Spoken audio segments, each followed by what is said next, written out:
Stick 16 talented high school students trapped in their own school, get an evil black and white bear that forces the students to kill one another, and what do you get? That's right, one of the most popular murder thriller visual novels in recent date, Danganronpa. Originally coming out in Japan in 2010, unofficially being translated into English in 2013, and finally officially being released in 2014 in the US, Danganronpa already has a strong following. So before we talk about the series' popularity, first we gotta talk about what this game actually is. What is Danganronpa? Simply, it's a thriller murder mystery visual novel. It's like part Ace Attorney, part Battle Royale, and part Hunger Games.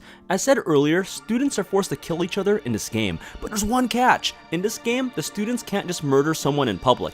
That's just not how it's done in Danganronpa. Instead, the high schoolers have to murder someone secretly, then the students huddle around a spinning classroom to determine who done it. Get the killer right, and everyone but the killer lives to see another day.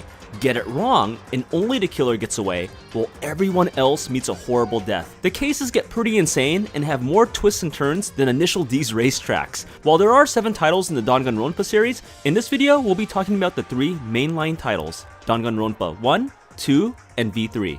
Now let's break down its popularity. First, the unique, zany characters. Now in each mainland title, there are 16 characters called ultimates at the school. Ultimate is just another way of saying you're incredibly talented in something. From the ultimate artist and the ultimate swimmer to the ultimate gamer and ultimate detective, there is a wide range of talented high schoolers at this school. Yet, while the game may fit into that anime visual novel genre, it turns a lot of the cliched anime tropes around. The art of the characters as well as the game are all rendered flat like you'd see in a pop-up book. Their uniforms are also unique, making each character stand out.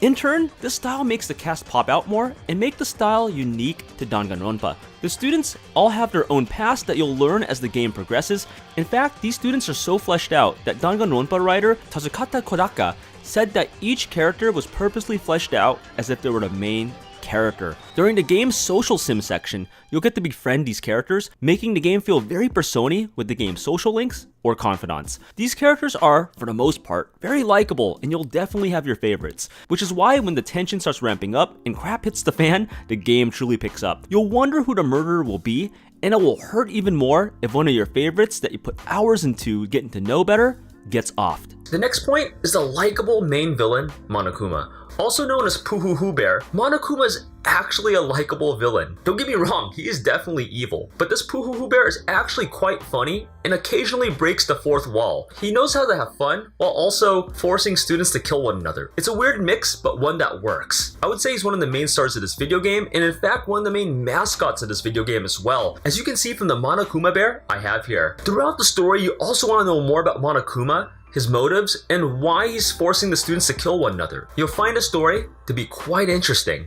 Now we gotta talk about the court cases. This is the meat of the game where everything goes down and your character's life is on the line. Like in Ace Attorney, this is what the game builds up to. The whodunit section, where you want to trust everyone, but at the same time, know that everyone is capable of murder. You'll be breaking down everyone's testimony to see if they line up or they're lying. During these court case showdowns, you'll be poking holes through lies, presenting evidence, looking at cases from a different perspective, as well as doing mini games like skiing, samurai slashing, and driving a car. Whoa, wait a minute. How does skiing, samurai slashing, and driving a car have anything to do with a court case? Well, these minigames are a break from a lot of the text reading and craziness each court case has. It's an interesting gameplay feature where you'll least expect it, a courtroom. But somehow, these minigames work in the game, and some are actually fun to play. The signature move in this game is when you spot a lie. When you see a lie, rather than to say objection like in Ace Attorney, you shoot a truth bullet and blast the lie. The bullet blasting is where the name Danganronpa comes from. Danganronpa means bullet and refutation, which could roughly mean the bullet that stopped the lie. The game's design also shines in the courtroom section. Rather than have the standard Ace Attorney setup, where it resembles your standard courtroom, Danganronpa's courtroom will keep your head spinning, quite literally. The courtroom in this game has a circular setup, so everyone is facing each other at all times. During the court cases, a topic is chosen and people start freely talking. You'll see text popping out from all different angles while people are giving their testimony. Having text fly out all over the place may seem chaotic, but the game's design actually makes it fit so well. After all, you guys are in a courtroom, you guys don't know what's going on, and you guys are frantically fighting to save your lives. The chaotic text, as well as the adrenaline pumping music, also hypes up the tension that things just got real. All in all, the gripping tension, combined with the game's sleek design, will have you on the edge of your seat during the court cases. Now we gotta talk about the morality of this game.